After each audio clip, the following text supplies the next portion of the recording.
জাল্লা রব্বুল আলামিন আজকে এই রহট্টা দারুল উলুম ইসলামিয়া কওমি মাদ্রাসার উদ্যোগে আয়োজিত বিশাল এই তাফসীরুল কোরআন মাহফিলে আসার মতো বসার মতো তৌফিক দান করেছেন।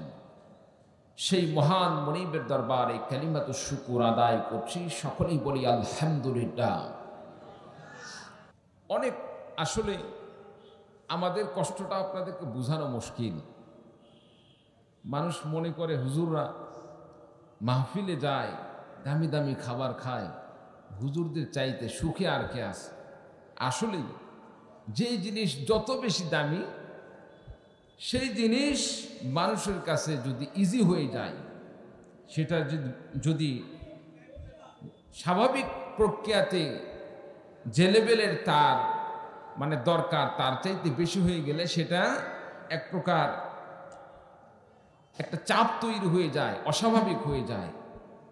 এই তো গতকাল ছিলাম আপনার লক্ষ্মীপুর নোয়াখালী, এর আগের দিন প্রোগ্রাম করলাম যশোরে। যশোর প্রোগ্রাম করে সেখানে কোনো মতো রাত্রি যাপন করে লক্ষ্মীপুর গেলাম। লক্ষ্মীপুর পৌঁছতে পৌঁছতে মোটামুটি আমাদের রাত 9টা বেজে গেছে। সকাল 6টা সাড়ে 6টার দিকে রওনা দিলাম। লক্ষ্মীপুর পৌঁছে সেখানে মাহফিল শেষ করে রাতে রাতে রওনা দিস। আজকে বাসায় পৌঁছেছি মোটামুটি দুপুর 1টার সময়। গাড়িতে একটা মানুষের যে ঘুম, কি পরিমাণে আর ঘুম হবে।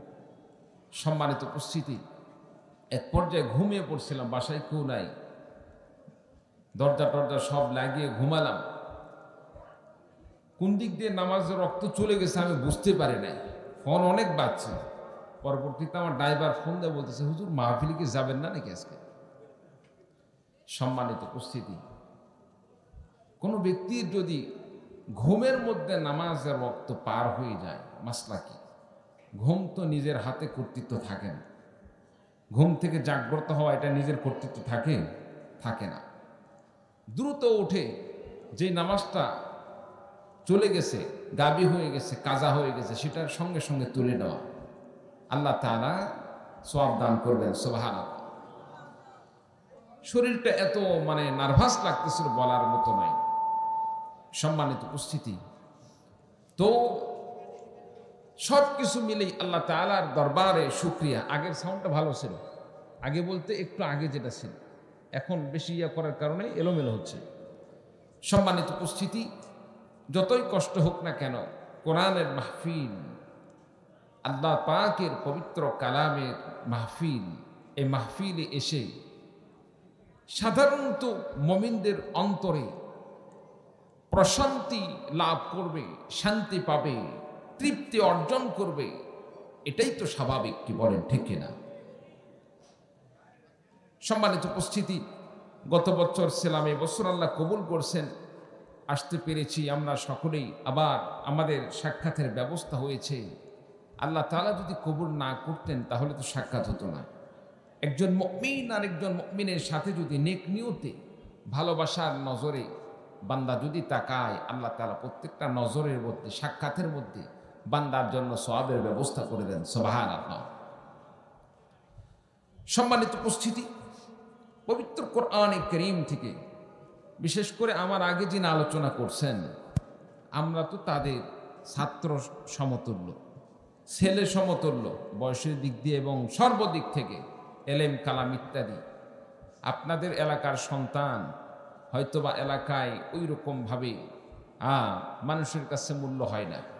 আমার মতো মানুষকেই বাহিরে নিয়ে গিয়ে 20-50 ইত্যাদি বিভিন্ন প্রকার হাদিয়ার ব্যবস্থা করে দিচ্ছে। অথচ দেখা যাচ্ছে আমার এলাকাতে তৃতীয় বক্তা করবে, চতুর্থ বক্তা করবে, তারপরেও ভাবে অমুকে আবার তৃতীয় বক্তা করা লাগবে, এটা কেমন কথা। বিষয় কিন্তু এরকমই। এটা আসলে খারাপ লাগার বিষয় নয়, এটা দুনিয়ার স্বাভাবিক নিয়ম। নিজের বাড়ির সম্পদ, বাড়ির জিনিস বাড়িতে ভালো লাগবে না, বাড়ির জিনিস বাইরে ওটাকে সেল করা হয়, তার মধ্যেই খায়ের বরকত এবং তার মধ্যে কল্যাণ। এটা স্বাভাবিক দুনিয়ার নিয়ম। সম্মানিত উপস্থিতি, আমি বিশেষ করে আপনাদের কাছে দোয়া চাই, আমিও দোয়া করি। আমাদের সকলের শ্রদ্ধেয় বর্তমান সময়ে এক পর্যায়ে আলহামদুলিল্লাহ মুরব্বীর দিকে ধাবিত হযরতুল আল্লাম মুফতি নাসির বিন আসগর সাহেব দামাত বারাকাতুহুল আলিয়া, আল্লাহ তাআলা তাকে দ্বীনের চতুর্মুখী খাদেম হিসাবে কবুল করে নেন। সকলে বলে আল্লাহুম্মা আমিন। বিশেষ করে সামনেতে সমাজ সেবক হিসাবে একজন তিনি দায়িত্ব পালনের ইচ্ছা পোষণ করছেন। আল্লাহ তাআলা কার মাধ্যমে কোন খেদমত নেবে এটা বলা যাবে না। আপনাদের এলাকার অনেক মানুষ এ নির্বাচনে প্রতিদ্বন্দ্বিতা করবে, তবে আপনাদের কাছে আবেদন, যারা ইসলামের পক্ষে থাকবে, ইমানের পক্ষে থাকবে, কোরআনের পক্ষে থাকবে, তাদের পাশে আপনি আমি সকলে থাকবো। রাজি আছি তো ইনশাআল্লাহ? রাজি আছি তো ইনশাআল্লাহ?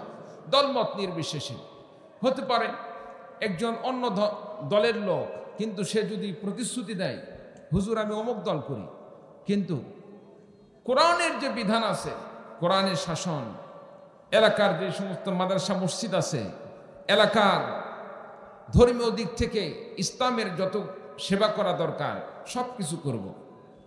আমি ইসলামী আন্দোলন বলি না, হেফাজত ইসলাম বলি না, জামাত ইসলাম বলি না, ইসলামী কোন দলের কথা বলি না। যে কোনো দল এসে যদি বলে হুজুর আপনি নিশ্চিত থাকেন আমরা ইসলামের কাজ করব, তাদের চলনে বরণে যদি আমরা দেখতে পাই আসলে তারা ইসলামের পক্ষে কাজ করবে, নির্দ্বিধায় তাদেরকে চেয়ারে বসিয়ে দিব, আমরা তাদের পাশে থাকবো। কি বলেন ঠিক কিনা? তবে বাস্তব প্রমাণ দেখাতে হবে তারা কি আসলে ইসলামের পক্ষে কাজ করবে কি করবে না। কি বলেন ঠিক কিনা? অনেকে আবার বলতে পারেন হুজুর আলোচনা একটু অন্য সাইডে চলে যাচ্ছে। সম্মানিত উপস্থিতি, এইটুক কথা না বললে তো আল্লাহ তাআলার কাছে জবাবদিহিতা করতে হবে। আল্লাহ তাআলার কাছে জবাবদিহিতা করতে হবে। কথা বলার, সত্য কথা বলার মতো চেয়ার দান করেছিলাম, মানুষের সামনে দান করেছিলাম। বান্দা তুমি সেদিন বলার সুযোগও ছিল, তুমি সত্য কথাটা বলো নাই। সত্য কথাটা আমি আল্লাহ পাকের পক্ষ থেকে বলো নাই, যার কারণে সমাজে সত্য প্রতিষ্ঠা হয় নাই। এই জন্য আখেরাতে যদি আল্লাহ তাআলা আমাকে বিচারের সম্মুখীন করেন, সেদিন জবাব দেওয়ার মতো আমার কোনো সুযোগ থাকবে না, আমার কোনো উপায় থাকবে না। এই জন্য যেটা না বললে নয় সেটা আমাকে অবশ্যই বলতে হবে। আল্লাহ তাআলা আমাদের সকলকে ইসলামের জন্য, দ্বীনের জন্য কবুল করেন। সকলে বলে আল্লাহুম্মা আমিন। প্রিয় ভাই সব, আপনাদের সামনে পবিত্র কোরআনে কারীমের একটি অন্যতম সূরা, সূরাতুল মুমতাহিনা, এই সূরা থেকে কয়েকটি আয়াত কারিমা তেলাওয়াত করছি। আল্লাহ পাক যদি তৌফিক দান করেন তার আলোকে কিছু আলোচনা করব। আমা তৌফিকি ইল্লা বিল্লাহ। মুমতাহিনা শব্দের অর্থ হচ্ছে পরীক্ষা করা, ইসমে ফাইলের সিগা। মুমতাহিনাতুন মানে মেয়েদের মধ্যে পরীক্ষক। ভাই কয়েল দাও আছে নাকি? কয়েল টান দেন আল্লাহর সাথে। এটাই যদি মুজাক্কার নেওয়া হয়, মুমতাহিনুন পরীক্ষক, আর মুমতাহিনা অর্থ পরীক্ষিকা আর কি। সম্মানিত উপস্থিতি, সূরাতুল মুমতাহিনা আপনাদের সামনে আমি আলোচনা করার কারণটা কি? বর্তমান প্রেক্ষাপটে আমরা একটি জিনিস লক্ষ্য করছি, আজকে আপনার আমার ঘরে যে সমস্ত ছেলে মেয়ে আছে, বিশেষ করে মেয়েদেরকে বিভিন্নভাবে ফাঁসানো হচ্ছে। আপনার আমার মেয়েদেরকে বিভিন্ন প্রকার প্রলোভন দেখে, বিভিন্ন প্রকার লোভ লালসা দেখিয়ে, প্রেমের ফাঁদে ফেরে আপনার আমার মেয়েদেরকে তারা বিপদগামী করতেছে। মুসলিম নাম ধারণ করে আইডি খুলে মুসলমান দেখা যাচ্ছে, হয়তোবা মুসলিম কিংবা অমুসলিম হলে সে মুসলমান হবে, এইরকম বিভিন্ন প্রকার মানুষদের সামনে ফেসবুকের আইডিতে মেসেঞ্জার নক দিয়ে আমার কচিকাচা মা বোনদেরকে তারা লোভ লালসা দেখিয়ে তারা প্রেমের ফাঁদে ফেলে আমার মুসলিম বোনদেরকে তারা ইসলাম থেকে দূরে সরে রাখার চক্রান্ত করতেছে, অমুসলিম বানাচ্ছে। এমনকি শেষ পর্যন্ত তাদের ফলাফল হচ্ছে দৈহিক মেলামেশার মাধ্যমে আমার মা বোনদের পবিত্র গর্ভে হারাম সন্তান দিয়ে একজন চরিত্রহীনা নারীতে পরিণত করে তাকে বাংলাদেশের কোনো পতিতালয়ে কিংবা পাশের রাষ্ট্রের পতিতালয়ে ভর্তি করে দেওয়া হচ্ছে, বিক্রয় করে দেওয়া হচ্ছে। সম্মানিত উপস্থিতি, এই জিনিসটা হওয়ার পেছনে মূল রহস্যটা কি, এটা আমাদের খতিয়ে দেখার দরকার আছে না নাই? কি কারণে এই কাজটা হচ্ছে?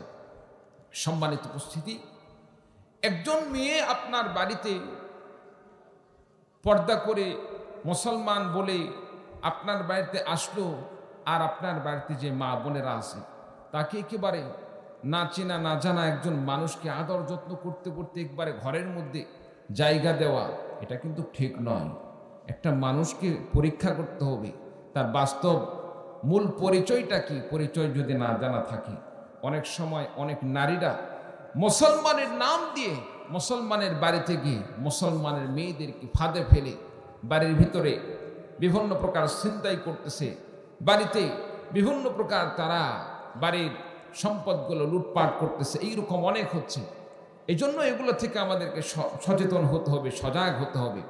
সম্মানিত উপস্থিতি, তো ইসলামে রাসূলুল্লাহ সাল্লাল্লাহু আলাইহি সাল্লাম যখন মদিনায় হিজরত করলেন, মদিনায় হিজরত করার পরে অনেক মানুষ মক্কা থেকে মদিনায় হিজরত করলো। হিজরত করার মধ্যে ছেলে মেয়ে সব রকম মানুষ ছিল। মেয়েরা যখন হিজরত করলো, রাসূল সাল্লাল্লাহু আলাইহি সাল্লাম তাদের ঈমান আসলে তারা কি মুমিন কিনা, তারা কি আসলে ঈমানদার কিনা, এটা পরীক্ষা করার জন্য আল্লাহ পাক নির্দেশ প্রদান করলেন। কোনো ব্যক্তি যদি, কোনো মহিলা যদি মুমিন দাবি করে যদি মদিনায় হিজরত করে, তাহলে সেই মুমিনা নারীকে পরীক্ষা করতে হবে, তাকে রাসূলের কাছে বায়াত গ্রহণ করতে হবে। সম্মানিত উপস্থিতি, আল্লাহ তাআলা মুমিন নারীদেরকে পরীক্ষা করার কথা বলেছেন। প্রিয় ভাই সব, তো এই সূরার মধ্যে মূল যে বিষয়টা আপনাদের সামনে আমি তুলে ধরতে চাই, সেটা হচ্ছে দুনিয়ার সমস্ত মুসলমান, সমস্ত মুমিন, সমস্ত ঈমানদার আমরা পরস্পরে আমরা ভাই ভাই ঘোষণা করেছেন স্বয়ং বিশ্বনবী সাল্লাল্লাহু আলাইহি সাল্লাম। নবীজি বলেন, আল মুসলিমু আখুল মুসলিম, মুসলমান মুসলমান পরস্পরে ভাই ভাই, বলুন সুবহানাল্লাহ। কিন্তু বর্তমান সমাজে দাঁড়িয়েছে কি, আমরা মুসলমানকে ভাই বানাই না, আমরা মুমিনকে ভাই বানাই না।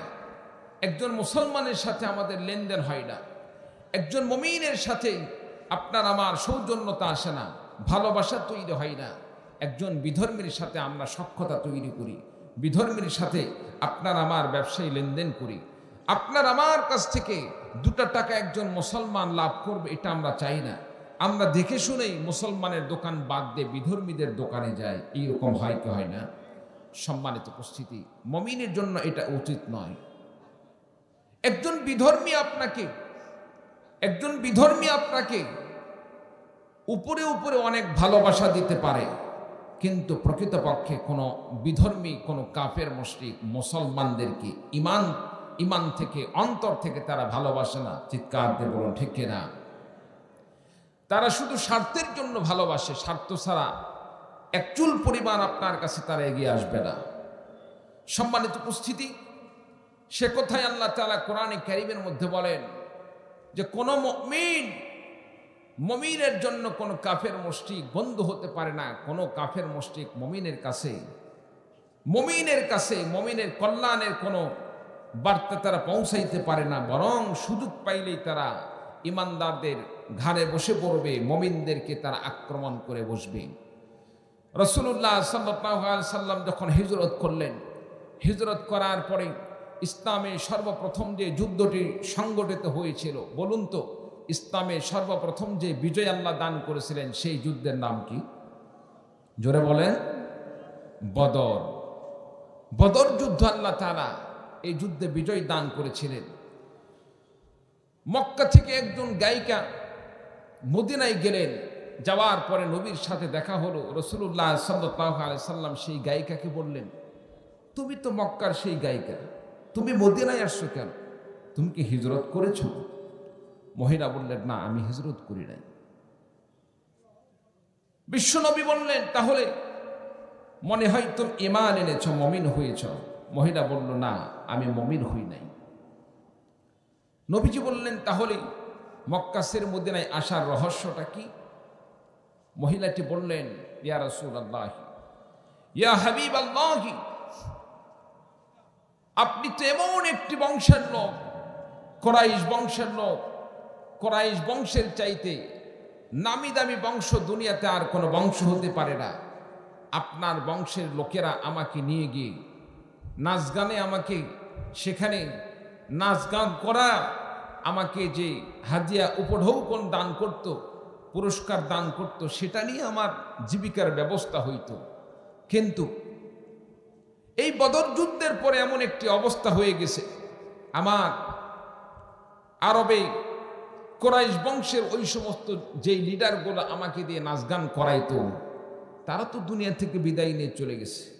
আবু জেহেলের মতো লিডার সে বেঁচে নাই। এইরকম আরো লিডারগুলো যারা বড় বড় লিডার, তার বেঁচে নাই। সুতরাং আমাকে দিয়ে আর তার নাচ গানও করায় না, আমাকে কোনো টাকাও দেওয়া হয় না, আমি চলতে পারি না। আমার তো রুজি রোজগারের প্রয়োজন, আমি কিভাবে চলবো? পেটের দায়ে আমি মক্কাসের মদিনায় চলে এসেছি যে মুহাম্মাদের সাথে যে সমস্ত কুরাইশের লোকগুলো গেছে, তাদের কাছে গিয়ে যদি আমি একটু জীবিকার তাগিদে কিছু চাই, অবশ্যই তারা আমাকে দান করবে। সম্মানিত উপস্থিতি, রাসূলুল্লাহ সাল্লাল্লাহু আলাইহি সাল্লাম বললেন, কোথায় গেল সেই মক্কার যুবকেরা? মক্কার সেই যুবকরা কোথায় গেল যারা নাচ গানের অনুষ্ঠানে তোমার উপর টাকার বৃষ্টি বর্ষণ করত, টাকার বৃষ্টি বর্ষণ করত? এখনো কিছু নাচ গানের অনুষ্ঠানে দেখা যায়, যখন গান গায় পাশে থেকে টাকা ছিটাতে থাকে। কে বলেন আছে না নাই? বিশেষ করে বাউল সঙ্গীত যে সমস্ত গান হয়, এই সমস্ত গানের অনুষ্ঠানগুলোতে, মাজারে ইত্যাদি, এগুলোতে দেখবেন এদিকে গান গাচ্ছে আর সাইড থেকে টাকা ছিটাইতে আসে। তাহলে এই যে গান গাওয়ার সময় টাকা ছিটানো, এটার রহস্য কি, ইতিহাস কি? মূলত ইতিহাসটা এসেছে সেই ওই নারী গায়িকার সময় থেকে। নবীর যুগে যে গান গাইতো আর মক্কার যুবকরা তার উপর টাকা ছিটাইতো। সম্মানিত উপস্থিতি, রাসূলুল্লাহ সাল্লাল্লাহু আলাইহি সাল্লাম বললেন, কোথায় গেল তোমার সেই দিনগুলো যেই দিনে তোমার উপর টাকা ছিটানো হইতো? বিরক্ত হচ্ছেন? একটু জিনিসটা আমি একটু মিডল পয়েন্টে নিয়ে আসি, একটা লেভেলে নিয়ে আসি। অনেকে বলতেছেন, হুজুর আপনার এত সুন্দর কণ্ঠ, আপনি গল্প করতেছেন কেন? গল্প করার জন্য তো আমাদের পাশে তাবলীগের হুজুরকে নিয়ে আসতে পারতাম। কি বলেন, ঠিক কিনা? সম্মানিত উপস্থিতি, সব জিনিস কণ্ঠ দিয়ে হয় না, কিছু জিনিস বুঝের জিনিস থাকে। কি বলেন, ঠিক কিনা? সম্মানিত উপস্থিতি, রাসূলুল্লাহ সাল্লাল্লাহু আলাইহি সাল্লাম তাকে বললেন, কোথায় গেল সেই যুবকগুলো যারা টাকার বৃষ্টি বর্ষণ করত? এবার বিশ্বনবী সাল্লাল্লাহু আলাইহি সাল্লাম সাহাবায়ে কেরামদেরকে নির্দেশ করলেন, কুরাইশ বংশের যারা আছে তারা যেন এই মহিলাকে একটু সহযোগিতা করে, একটু সহযোগিতা করে, কারণ তার পেটই চলতেছে না। সম্মানিত উপস্থিতি, পথে ঘাটে অনেক সময় তো একটা কুকুর, বিড়াল ইত্যাদি এই সমস্ত প্রাণীও যদি অনাহারে কাতরায়, সেই প্রাণীকে খাওয়ালেও তো আল্লাহ তাআলা সওয়াব দান করেন। কি বলেন, ঠিক কিনা? সেই জায়গায় এই মানুষ তো আল্লাহ তাআলা আশরাফুল মাখলুকাত হিসাবে সৃষ্টি করেছেন। হতে পারে ধর্ম ভিন্ন, বর্ণ ভিন্ন, কিন্তু মানুষের উপকার করলে সে যে ধর্মেরই হোক না কেন, আল্লাহ তাআলা এর সওয়াব দান করবেন। বলুন সুবহানাল্লাহ। বন্ধুরা আমার, সাহাবায়ে কেরামগণ বিশ্বনবী সাল্লাল্লাহু আলাইহি ওয়াসাল্লামের কথা শুনে আরবের সেই মহিলাকে, মক্কার সেই গায়িকাকে তারা উপঢৌকন দেওয়া শুরু করলো, টাকা পয়সা দিয়ে সহযোগিতা করা শুরু করলো, পোশাক দিদি সহযোগিতা করা শুরু করলো। এক পর্যায়ে মহিলার কাছে অনেক টাকা পয়সা হয়ে গেল।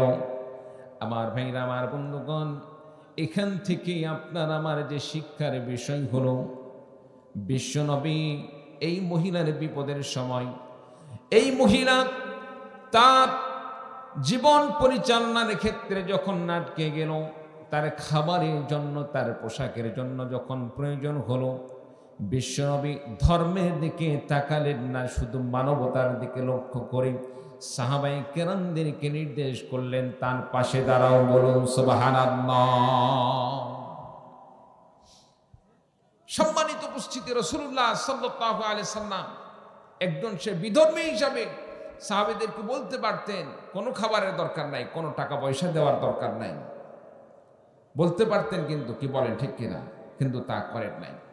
মহিলাটি মদিনায় অবস্থান করছেন, এইদিকে সাহাবীদের মধ্যে একজন সাহাবী, নাম হচ্ছে হাতিব ইবনে আবি বালতাআ রাদিয়াল্লাহু তাআলা আনহু, যিনি ইসলামের যখন আল্লাহ তাআলা হিজরত করার নির্দেশ প্রদান করলেন, সর্বপ্রথম যে সমস্ত সাহাবীরা হিজরত করেছিলেন তার মধ্যে অন্যতম হচ্ছে হাতিব ইবনে আবি বালতাআ রাদিয়াল্লাহু তাআলা আনহু।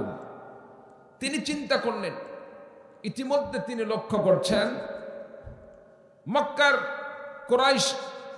কুরাইশের নেতারা যখন হুদাইবিয়ার সন্ধি তারা ভঙ্গ করল, সন্ধি নষ্ট করে ফেলে দিল, রাসূলুল্লাহ সাল্লাল্লাহু আলাইহি সাল্লাম সিদ্ধান্ত নিলেন এবার কাফেরদের প্রতি আক্রমণ করা হবে, হামলা করা হবে। তবে এই হামলাটা সকলকে জানিয়ে নয়, রাসূল সাল্লাল্লাহু আলাইহি সাল্লাম সর্বপ্রথম এই জিনিসটা ভিতরে ভিতরে গোপনে গোপনে মক্কায় হামলা করার জন্য প্রস্তুতি গ্রহণ করতেছেন। ব্যাপক আকারে সাহাবীদের মধ্যে এটাকে প্রকাশ করেন নাই, হাতে গোনা কয়েকজন সাহাবী হয়তো জানতে পেরেছে। হাতিব ইবনে আবি বালতাআ রাদিয়াল্লাহু তাআলা আনহু তিনি যখন হিজরত করেছিলেন তার সাথে তার বংশের আর কোনো লোক ছিল না, কিন্তু অন্যান্য যে সমস্ত সাহাবায়ে কেরামগণ হিজরত করেছেন ওই সমস্ত সাহাবায়ে কেরামদের অনেক আত্মীয় স্বজন মক্কায় রয়ে গিয়েছে, এমনকি কুরাইশদের বড় বড় লিডারদের সাথে তাদের সম্পর্ক আছে, তাদের উপর কোনো অত্যাচার হয় না। আর হাতিব ইবনে আবি বালতাআ রাদিয়াল্লাহু তাআলা আনহু তার যে পরিবারকে রেখে এসেছেন, অন্যান্য কোন গোষ্ঠীর সাথে তার পরিবারের সম্পর্ক না থাকার কারণে তিনি সংশয়ের মধ্যে ছিলেন, চিন্তার মধ্যে ছিলেন, টেনশনের মধ্যে ছিলেন যে আমার পরিবারের উপর কেমন যেন অত্যাচার হচ্ছে, জুলুম হচ্ছে, নির্যাতন হচ্ছে। আমার পরিবারটা যদি মক্কায় একটু আরামে থাকতো। এই তো রাসূল সাল্লাল্লাহু আলাইহি সাল্লাম মক্কা বিজয়ের জন্য যে হামলা করবেন, এই হামলা করলে আল্লাহ তাআলা তো মুসলমানদেরকে বিজয় দান করবেন। সে সময় গিয়ে যদি আমার পরিবারকে দেখতে পাইতাম কতই না ভালো হতো। সম্মানিত উপস্থিতি, এই মনে করে তিনি সিদ্ধান্ত নিলেন যে আল্লাহ তো মুসলমানদেরকে বিজয় দান করবেন। রাসূল সাল্লাল্লাহু আলাইহি সাল্লাম স্বয়ং যে যুদ্ধে অংশগ্রহণ করবেন, সেই যুদ্ধে আল্লাহ বিজয় দান করবেন, এটা হতেই পারে না। বলুন সুবহানাল্লাহ। কেমন ইমানি পাওয়ার ছিল। আর আমরা করি কি, নামাজ পড়তেছি, নামাজ দিয়ে জান্নাতে যেতে পারবো কি পারবো না, সন্দেহ। কি বলেন ঠিক কিনা? সন্দেহ। আর সেই সাহাবীর ইমানি পাওয়ার এরকম ছিল, যেই যুদ্ধের স্বয়ং নবী বিশ্বনবী সাল্লাল্লাহু আলাইহি সাল্লাম অংশগ্রহণ করবে, সেই যুদ্ধে কোনোদিন পরাজয় হতে পারে না, আল্লাহ তাআলা বিজয় দান করবেন। বলুন সুবহানাল্লাহ। এই জন্য তিনি একটি জিনিস সিদ্ধান্ত নিলেন, মক্কা বিজয় তো হবে, নবীজি আক্রমণ করবে, তো মাঝখানে যদি পরিবারটা ভালো থাকে তাহলে আমার একটু সুবিধা হয়। এই জন্য তিনি একটি পত্র লিখলেন। পত্র লিখে ওই মহিলা গায়িকার মাধ্যমে তিনি মক্কায় কাফেরদের লিডারদের কাছে পৌঁছাবেন, এই মনে করে যে তারা যেন জানতে পারে বিশ্বনবী মক্কায় হামলা করবে। এখন স্বাভাবিকভাবে এটা স্পষ্ট হয়ে যায়, রাসূলের সাহাবী হয়ে যখন রাসূলুল্লাহ সাল্লাল্লাহু আলাইহি সাল্লামের একটি সিদ্ধান্ত, রাসূলুল্লাহ সাল্লাল্লাহু আলাইহি সাল্লামের একটি সিদ্ধান্তকে যখন রাসূলকে না জানিয়ে শত্রু পক্ষকে জানিয়ে দেয়, এটা তো মুসলমানের কাজ হতে পারে না। কি বলেন ঠিক কিনা? এটা তো মুমিনের কাজ হতে পারে না। কিন্তু সাহাবী কাজ করার মূল কারণটা কি? মূল কারণ হচ্ছে এটা, আল্লাহ তো মুসলমানদেরকে বিজয় দান করবেন, মাঝখান থেকে এই কাফেরদের লিডারদেরকে যদি আমি হামলা করার সম্পর্কে খবর দেই, আমার পরিবারকে তারা একটু হেফাজত করে রাখবে, তারা একটু ভালো করে রাখবে, আমার পরিবারের সাথে কোনো খারাপ ব্যবহার করবে না। এই জন্য তারা সে সিদ্ধান্ত নিল হামলা করার বিষয়টাকে তাকে জানিয়ে দেওয়া। সম্মানিত উপস্থিতি, এক পর্যায়ে সে তলে তলে চিঠি যখন মহিলার কাছে পাঠালেন, মহিলাটি চিঠি নিয়ে রওনা হলেন মক্কার দিকে রওনা হওয়ার সময় আল্লাহ রাব্বুল আলামিন এই সাহাবী হাতিব ইবনে আবি বালতা রাদিয়াল্লাহু তাআলা আনহু এবং সেই গায়িকা তাদের মধ্যে যে চিঠি আদান প্রদান হয়েছে দুনিয়ার কেউ না জানলেও জানে কে? জোরে বলেন কে? আল্লাহ রাব্বুল আলামিন। সঙ্গে সঙ্গে আল্লাহ রাব্বুল আলামিন বিশ্ব নবীর কাছে ওহী নাজিলের মাধ্যমে জানিয়ে দিলেন, ইয়া রাসূলুল্লাহ ইয়া হাবিবাল্লাহ, আপনার অমক সাহাবী অমক মহিলার মাধ্যমে অমক গায়িকার মাধ্যমে শত্রু পক্ষের কাছে চিঠি প্রেরণ করছে, অল্প দিনের মধ্যে মক্কায় হামলা করা হবে, আর এই খবর পাইলে ওই কাফের মুশরিকরা তারা প্রস্তুতি গ্রহণ করবে। সঙ্গে সঙ্গে এই ওহী যখন আল্লাহ তাআলা নাযিল করে দিলেন, রাসূলুল্লাহ সাল্লাল্লাহু আলাইহি সাল্লাম সেই মেয়েকে আটকানোর ব্যবস্থা করলেন। বলেন সুবহানাল্লাহ। শরীফের মধ্যে বর্ণনা করেন বিশ্বনবী সাল্লাল্লাহু আলাইহি সাল্লাম হযরতে আলী রাদিয়াল্লাহু তাআলা আনহু এবং আবু মুরসাদ ও জুবাইর ইবনে আওয়াম রাদিয়াল্লাহু তাআলা আনহুকে বিশ্বনবী সাল্লাল্লাহু আলাইহি সাল্লাম নির্দেশ করলেন, যাও তোমরা ঘোড়ায় আরোহণ করে ঘোর সওর হয়ে ওই মহিলাকে তোমরা গ্রেফতার করো। মহিলা এখন রওজায়ে খাক নামক স্থানে অবস্থান করছেন। রওজায়ে খাক নামক স্থানে পৌঁছে গিয়েছে। তোমরা তিনজন মিলে মহিলাটিকে গ্রেফতার করো। মহিলার কাছে যে পত্রখানা আছে সেই পত্রটি নিয়ে আসো। আমার ভাইরা, আমার বন্ধুগণ, হযরতে আলী রাদিয়াল্লাহু তাআলা বললেন, আমি এবং আমার সঙ্গে আরো দুইজন সাহাবী তিনজন মিলে আমরা ঘোড়ায় আরোহণ করলাম। ঘোর সওর হয়ে এক পর্যায়ে আমরা পৌঁছে গেলাম রওজায়ে খাক নামক স্থানে।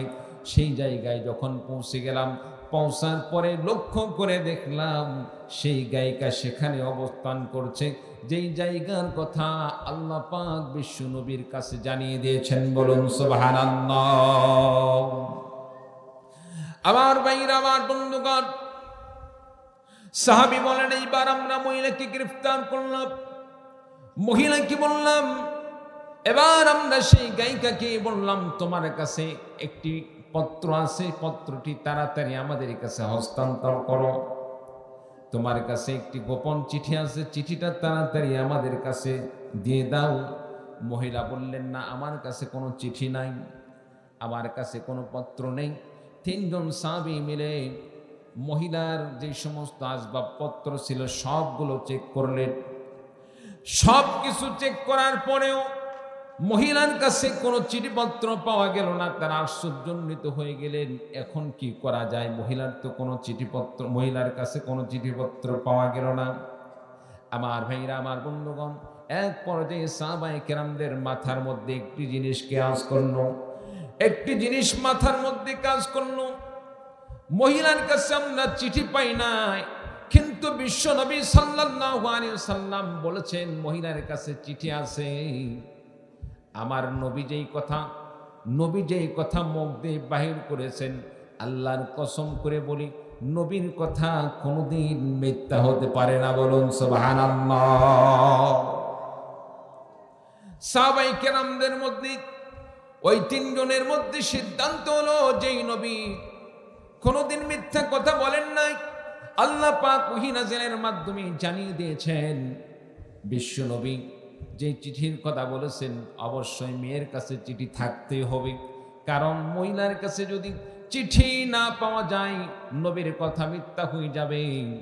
আর নবীর কথা যদি সত্য প্রমাণিত হতে হয়, অবশ্যই মহিলার কাছে চিঠি পাইতে হবে, বিকল্প কোনো পথ নাই। এই জন্য সাহাবীরা সিদ্ধান্ত নিলেন, নবীর কথা কোনোদিন মিথ্যা হতে পারে না, নবীর কথা কোনোদিন মিথ্যা হতে পারে না। অবশ্যই মেয়ের মধ্যে, মহিলার মধ্যে কোনো প্রকার দুই নম্বরে আছে। সে কোনো জায়গায় এমনভাবে চিঠি লুকিয়ে রেখেছে যে চিঠিকে আমরা খুঁজে আমাদের আয়ত্তের মধ্যে নিতে পারি না, অবশ্যই তার কাছে চিঠি আছে।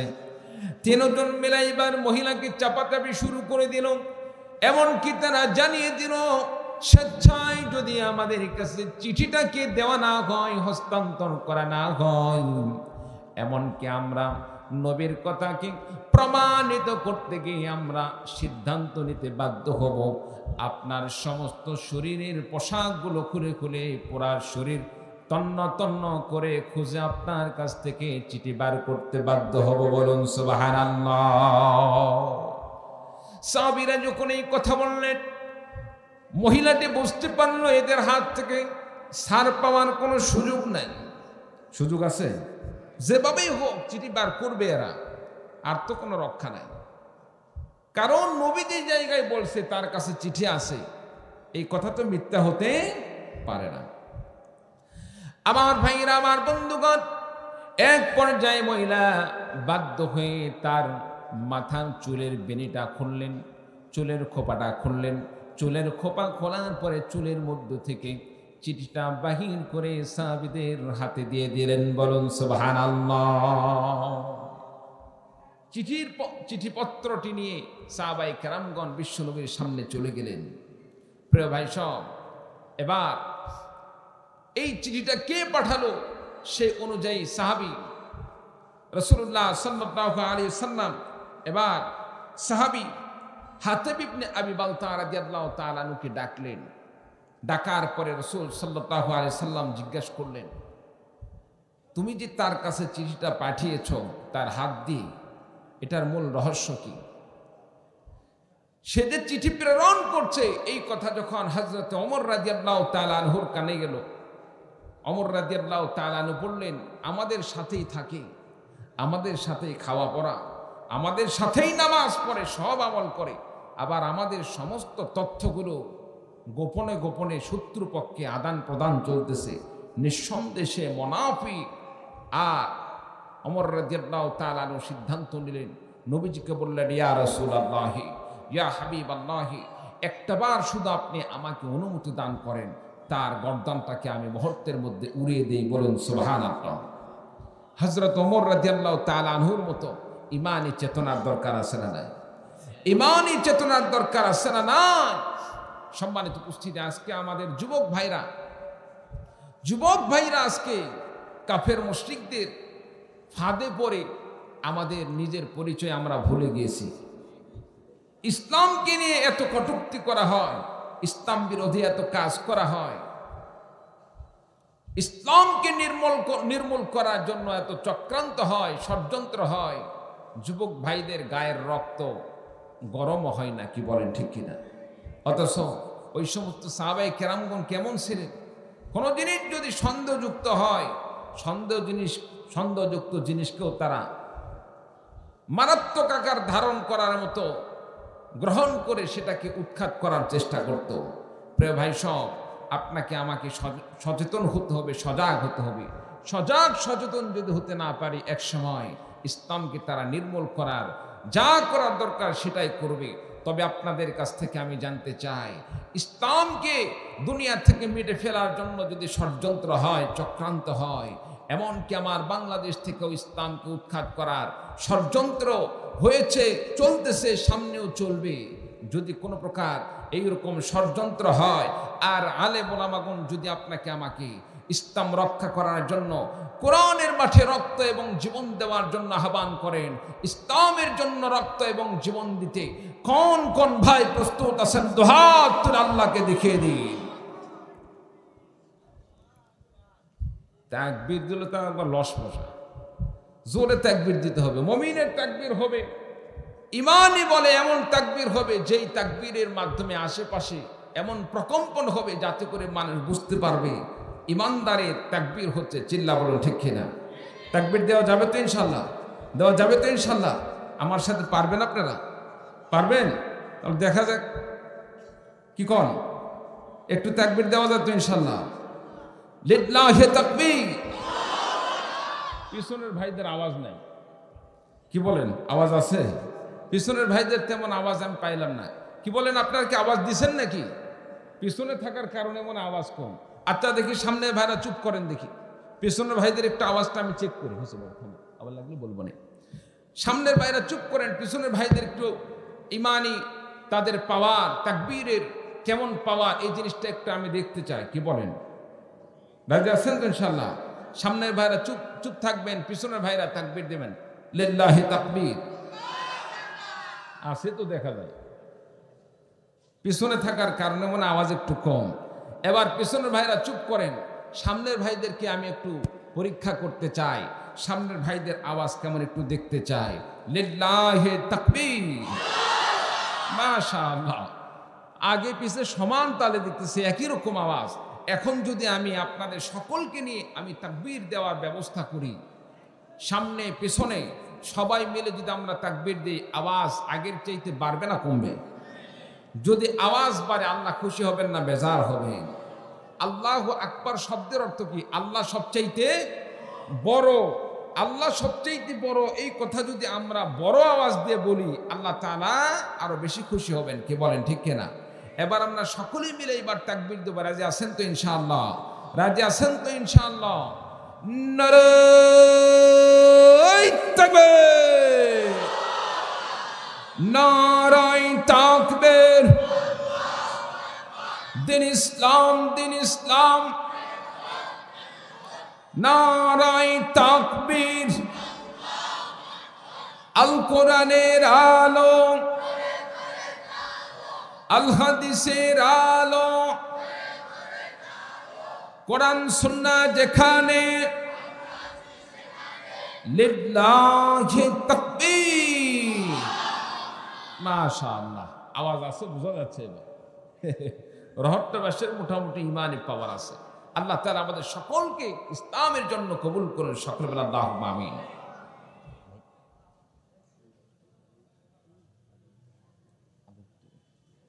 মেহমান কত দূর আছে? আচ্ছা আচ্ছা, ঠিক আছে। সম্মানিত উপস্থিতি, সাহাবী ওমর রাদিয়াল্লাহু তাআলা আনহু বললেন, নবী গো, আমাকে একটা বার অনুমতি দান করেন, তার গর্দনটাকে আমি উড়িয়ে দিই। আমার ভাইরা, আমার বন্ধুগণ, বিশ্বনবী সাল্লাল্লাহু আলাইহি ওয়াসাল্লাম সাহাবীকে যখন বললেন, সাহাবীরে শোনো, তুমি এই কথা কেন, এই পত্র কেন কাফেরদের কাছে তুমি কেন এই পত্র লিখলে? সাহাবী বললেন, ইয়া রাসূলুল্লাহি, ইয়া হাবিবাল্লাহি, আপনি হয়তো মনে করতে পারেন আমি ঈমান ছেড়ে দিয়েছি। আমি ঈমান ছেড়ে দিয়েছি, আমি ঈমান ছাড়ি নাই। শুরুতে যেমন ঈমান ছিল, এখনো ঈমান আছে, ভবিষ্যতে এমন ঈমান থাকবে। আমি মুরতাদ হই নাই, আমি কাফের হই নাই, আমি মুসলমান রয়েছি, আমি ঈমানদার রয়েছি।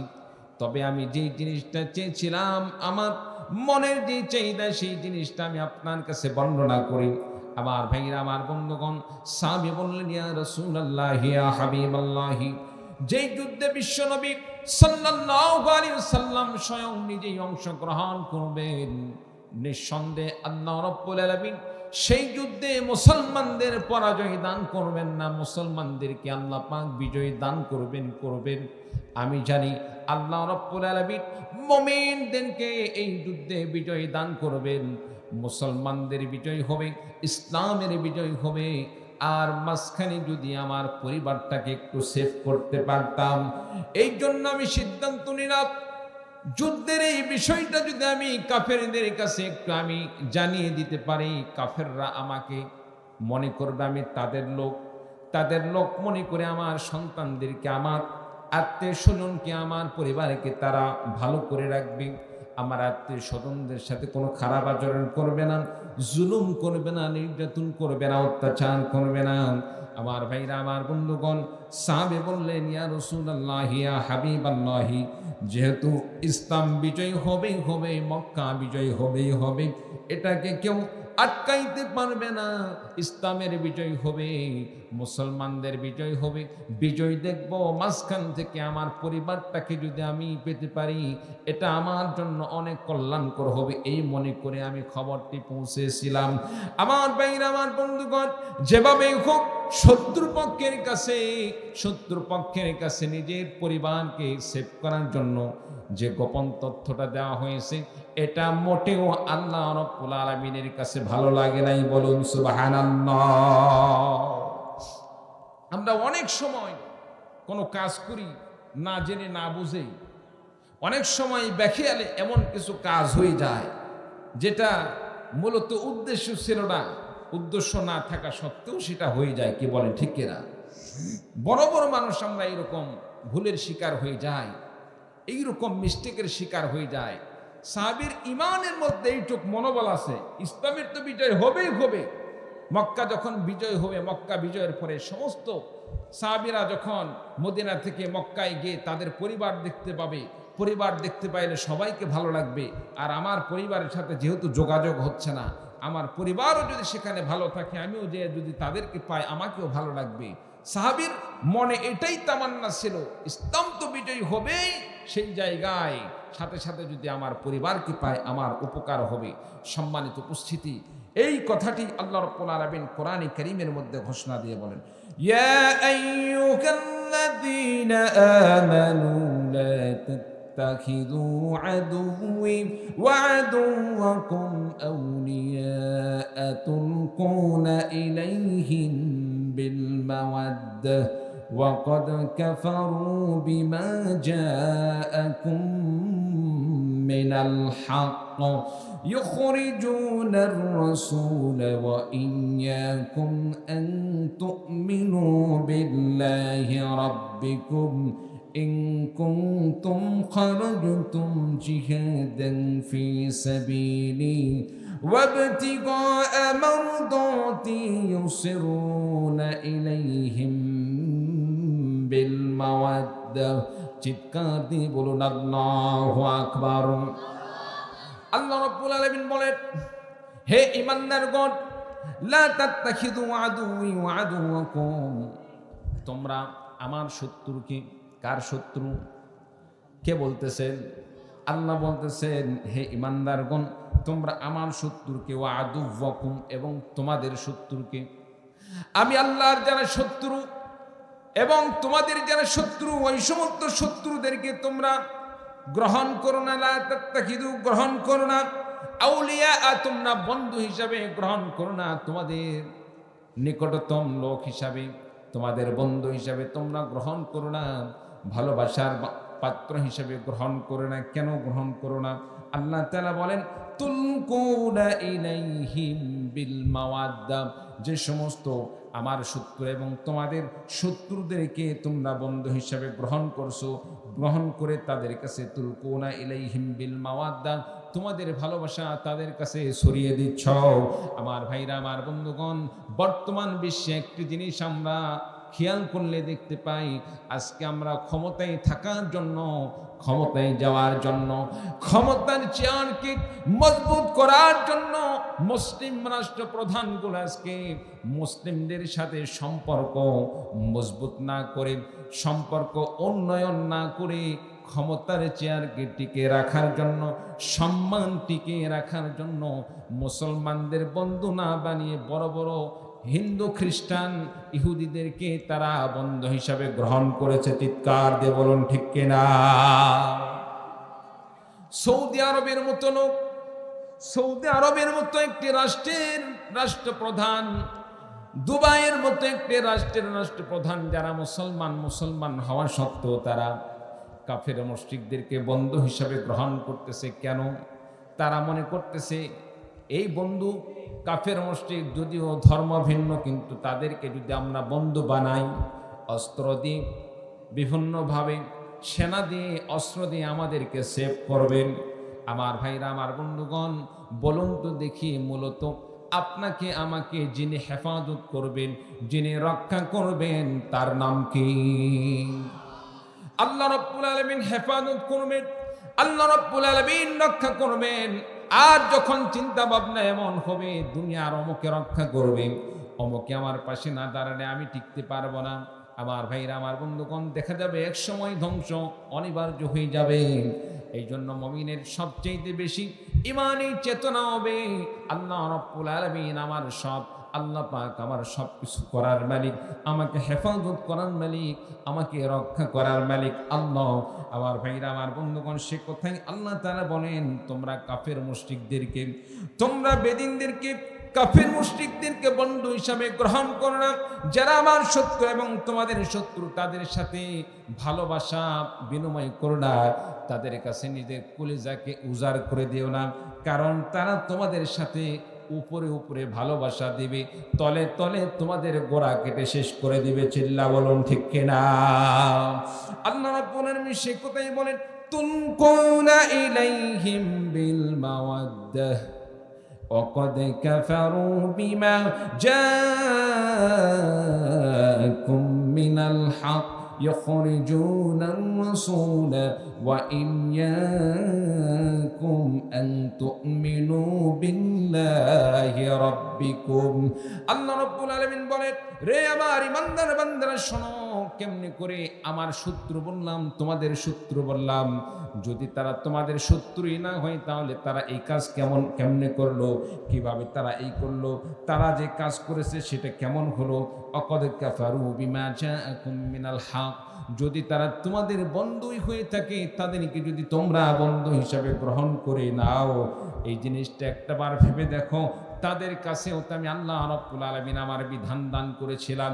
এ কোরআনে কারীমকে শুধু মুসলমানদেরকে আল্লাহ দান করেন নাই, এ কোরআনে কারীম শুধু ঈমানদারদের কাছে আল্লাহ রাব্বুল আলামিন প্রেরণ করেন নাই, এ কোরআনে কারীমকে আল্লাহ রাব্বুল আলামিন জগৎবাসীর জন্য আল্লাহ রাব্বুল আলামিন নাযিল করেছেন। এই পৃথিবীতে এই জগতে যত মানুষ আসবে সকলের জন্য আল্লাহ এই কোরআনে কারীম হেদায়েতের বাণী হিসেবে গ্রহণ করার জন্য দান করেছেন।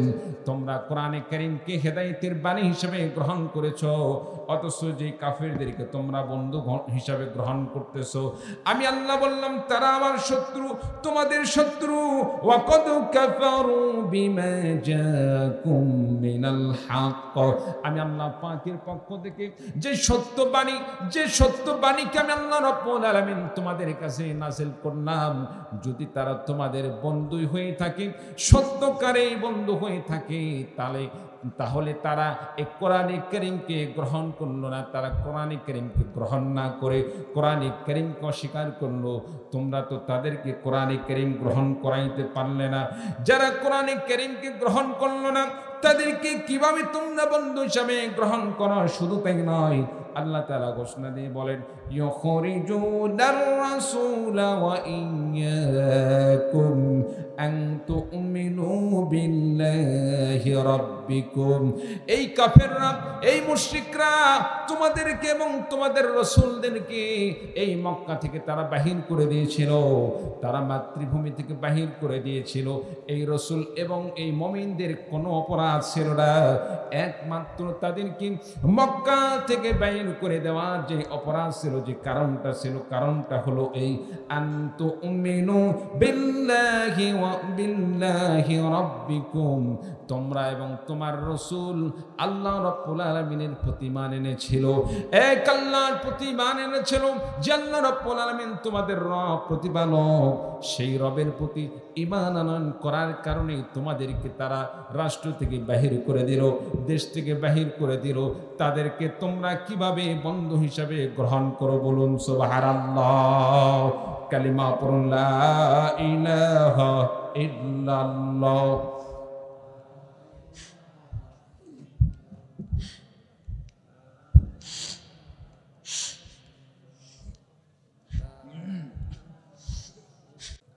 সুবহানাল্লাহ ওয়ালহামদুলিল্লাহ লা ইলাহা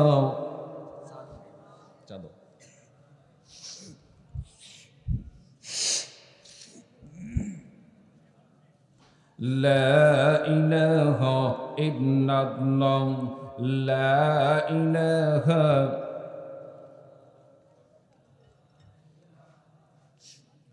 লা ইলাহা ইল্লাল্লাহু মুহাম্মাদুর রাসূলুল্লাহ। সকলেই পড়ি সাল্লাল্লাহু আলাইহি ওয়াসাল্লাম। আল্লাহ তাআলা কি বললেন? হে ঈমানদারগণ, তোমরা আমার শত্রুকে এবং তোমাদের শত্রুকে কি করো না? বন্ধু হিসাবে গ্রহণ করো না। বন্ধু হিসাবে গ্রহণ করে তাদের কাছে নিজের কলিজাকে একেবারে ঢেলে দিও না। আমরা করি কি? আমাদের আশেপাশে যে সমস্ত দাদা বাবুরা থাকে, দাদা দাদা বলতে বলতে একবার মুখে ফেনা তুলে ফেলে দিই। আছে না না? জোরে বলেন, আছে না না? বড় লজ্জার বিষয়। কিছুদিন আগে নওগাঁতে এক দোকানে গেলাম, একজন মুসলমান সে সেই দোকানে গিয়ে বলল, আপনার কোনোদিন মিথ্যা কথা বলেন না, আপনার অমুক ধর্মের লোক, আপনাদের দ্বারা কোনো মিথ্যা হয় না। ইসলাম ছাড়া এমন কোন ধর্ম আছে যে ধর্মে মিথ্যা নাই? কথা বলেন, আছে? নাই। এখন আমি মুসলমান হয়ে যদি আমি মিথ্যার আশ্রয় গ্রহণ করি, এটা ইসলামের দোষ না আমার দোষ? যারা বলেন কার দোষ? আমার দোষ। ইতিহাস সাক্ষী, যত ধর্ম আছে সমস্ত ধর্ম তারা প্রতারণার শিকার, প্রতারণা গ্রহণ করেছে, ইসলামের সাথে ধোঁকাবাজি করছে। ইসলাম কোনোদিন ধোঁকাবাজি করে নাই। কোনো ব্যক্তি যদি মুসলমান হয়ে মানুষকে ধোঁকা দেয়, মনে করতে হবে এখানে ইসলামের দোষ নয়, বরং সে মুসলমান নাম ধারণ করে ইসলামের পরিচয় দিয়ে সে বিধর্মীদের কার্যক্রম ইসলামের নাম দিয়ে চালিয়ে যাচ্ছে। চিৎকার দিয়ে বলুন ঠিক না? সম্মানিত উপস্থিতি, এই জিনিসটা আমাদেরকে খেয়াল রাখতে হবে। মুসলমানদের বন্ধু একমাত্র মুসলমানই হতে পারে। চিল্লা বলুন ঠিক না? কোন কাফের মুশরিক মুসলমানদের প্রকৃত বন্ধু নয়। দুনিয়ার ক্ষেত্রে, লেনদেনের ক্ষেত্রে এমনিতে বন্ধু হতে পারে দুনিয়ার হাইসিয়তে, কিন্তু ইমানদারের প্রকৃত বন্ধুকে ইমানদার, মুসলমানের প্রকৃত বন্ধু মুসলমান। মুসলমান ছাড়া মুসলমানের বন্ধু কোনদিন কাফের মুশরিক হতে পারে না। সে কথাই আল্লাহ তাআলা কোরআনে কারীমের মধ্যে নবীজিকে জানিয়ে দিলেন। ইয়া রাসূল, নবীজিকে জানিয়ে দিলেন আল্লাহ তাআলা ওহীর মাধ্যমে যে যারা আমার শত্রু এবং সমস্ত মুমিনদের শত্রু, তাদেরকে কেন তোমরা বন্ধু হিসেবে গ্রহণ করতেছো? তাদের কাছে কিভাবে তোমরা নিজের জীবনকে, নিজের ভালোবাসাকে একেবারে আলগিয়ে দিলে, ঢালিয়ে দিলে? যারা শুধুমাত্র ইসলাম গ্রহণ করার কারণে, আল্লাহকে আল্লাহ বলে মানার কারণে, নবীকে নবী বলে মানার কারণে মক্কা থেকে বিতাড়িত করেছিল, মক্কা থেকে বাহির করে দিয়েছিল, তাদের তো কোনো অপরাধ ছিল না। একমাত্র অপরাধ ছিল ইসলাম গ্রহণ করা। চিন্তা বলুন ঠিক না? আমার ভাইরা, আমার বন্ধুগণ, শুধু তাই নয়, আল্লাহ রাব্বুল আলামিন বলেন, ইন কুনতুম খারাজতুম জিহাদান ফি সাবিলি ওয়াবতিগা মারদাতি ইউসিররুনা ইলাইহিম বিল মাওয়াদ্দাতি ওয়া আনা আ'লামু বিমা আখফাইতুম। আল্লাহ রাব্বুল আলামিন বলেন, ইন কুনতুম খারাজতুম জিহাদান ফি সাবিলি, তোমরা যদি আমি আল্লাহ রাব্বুল আলামিনের রাস্তায় জিহাদে বের হয়ে থাকো, ওয়াবতিগা মারদাতি, আমি আল্লাহ রাব্বুল আলামিনের সন্তুষ্টি অর্জনের জন্য তোমরা যদি জিহাদে অংশগ্রহণ করে থাকো, তাহলে তোমরা কেমনে এই কাজ করো? ইউসিররুনা ইলাইহিম বিল মাওয়াদ্দা, গোপনে গোপনে কাফির মুশরিকদের সাথে তোমরা তথ্য আদান প্রদান করো, গোপনে গোপনে ভালোবাসা বিনিময় করো, গোপনে গোপনে আতাত করে নিজের ঈমানকে তোমরা বিকৃতি করতে চাও। কিভাবে এটা করো? আমার ভাইরা, আমার বন্ধুগণ, বর্তমান সমাজেও এমন কিছু লোক আছে, এমন কিছু দলের লোক আছে, যারা ভবিষ্যৎকাল একটু ভালো থাকার জন্য, বিপদমুক্ত থাকার জন্য, এই তো কিছুদিন আগে, গত এক বছর আগে যারা একটি দলকে বিভিন্ন প্রকার আন্দোলনের মাধ্যমে ক্ষমতায় থেকে নামালো, আজকে তাদের সাথে আতাত করে অনেক কিছু ভাগ বাটোয়ারা করছে। কেন? মনে মনে ভাবতেছে কখন যেন ক্ষমতার চেয়ারের পরিবর্তন হয়ে যায়। অন্তত পক্ষে কোনোভাবেই যদি ক্ষমতার চেয়ারের পরিবর্তন হয়ে যায়, তারা যদি ক্ষমতায় চলে আসে, তারা ক্ষমতায় আসলেও যেন কোনো বিপদ না হয়। এই রকম বর্তমান সমাজে কিছু সুবিধা ভোগী লোক আছে না নাই? এইরকম অনেক লোক আছে, ভিতরে ভিতরে সম্পর্ক করতেছে, ভিতরে ভিতরে সব আদাত করতেছে। বড় বড় অপরাধী দল বাদ দিলাম, আমি দল বাদ দিলাম। কুচক্রী মহল, যারা মূলত শাস্তির উপযুক্ত, শাস্তিপ্রাপ্ত, তাদেরকে শাস্তি না দিয়ে কি করতেছে? কারাগারে আবদ্ধ রেখে দেখাইতেছে উপরে তাদেরকে আটকে রাখা হয়েছে, কিন্তু ভিতরে ভিতরে ওর যা প্রয়োজন সব দেওয়া হচ্ছে। কারাগারের মধ্যেই তাকে মোবাইল দেওয়া হচ্ছে, দুনিয়ার সব খবর তার কাছে যাচ্ছে। কারাগারের মধ্যে আপনার টেলিভিশন দেখতেছে, কারাগারের মধ্যে সেখানে দেখা যাচ্ছে এসি কারবার, ভিআইপি কারবার। বাড়িতে, তার বাড়িতে যেই লেভেলের খাট পালং নেয়, দেখা যাচ্ছে তাকে তার চাইতে বেশি খাট পালং দিয়ে সেখানে সুখে শান্তিতে রাখছে। এইরকম কিছু কুচক্রী মহল আমার দেশে আছে না নাই? জোরে বলেন আছে না নাই? আমরা কোনো দলকে নিয়ে আমরা কটূক্তি করি না, কোনো দলকে নিয়ে আমাদের মন্তব্য নেই। তবে মনে রাখতে হবে, যারা দেশের শত্রু, ইসলামের শত্রু, নবীর শত্রু, আল্লাহর শত্রু, তাদের সাথে কোনো আপোষ না।